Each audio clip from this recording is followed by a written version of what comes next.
युद्ध के 39वें दिन ट्रंप ने एक बार फिर ईरान को धमकी देते हुए कहा है कि तुम्हें पाषाण युग में पहुंचा दिया जाएगा। लगातार बार बार अल्टीमेटम देकर ट्रंप पलटी मार रहे हैं। 22 मार्च को ईरान को 48 घंटे का सीज फायर न करने पर परमाणु संयंत्र बिजली नियंत्रण पर हमला करने की धमकी दी थी। 48 घंटा होने से पहले ही वे पलट गए और फिर 5 दिन का अल्टीमेटम दे डाला। 5 दिन होने से पहले ही फिर उन्होंने 10 दिन का और भी अल्टीमेटम दिया और 10 दिन पूरे होने से पहले ही उन्होंने 48 घंटे का समय दिया है और ट्विटर पर बड़ी गंदी गंदी गालियां देकर संबोधित किया है। पूरी दुनिया में उनकी फजीहत हो रही है और अमेरिका की भी पूरी तरह फजीहत करवा दी है।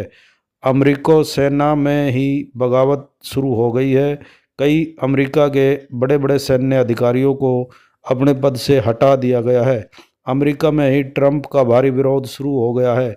अमेरिका के राष्ट्रपति डोनाल्ड ट्रंप की हरकतों के कारण पूरा विश्व हैरान है। ईरान ने ट्रंप की धमकी को हवा में उड़ाकर रख दिया है। अपनी फजीहत होते देख ट्रंप बौखला गया है और गंदी गंदी गालियां देने पर उतर आया है। अमेरिका के फायर फाइटर विमान को ईरान के सस्ते ड्रोन हवा में ही उड़ा रहे हैं।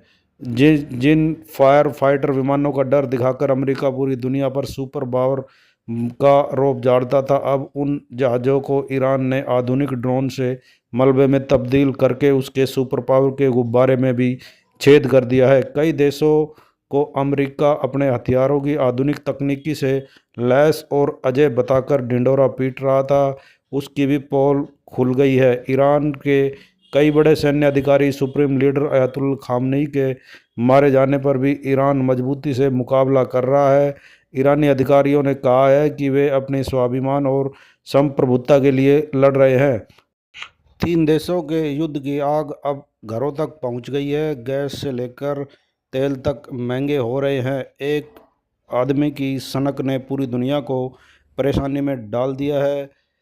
अमेरिका ईरान की खुफिया एजेंसी ने ईरान की सैन्य ताकत को समझने में पूरी तरह भूल की। मोसाद प्रमुख ने कहा था कि ईरान के सैन्य प्रमुख और सुप्रीम लीडर के खात्मे के बाद सत्ता परिवर्तन संभव है, जो पूरी तरह फेल हो गया।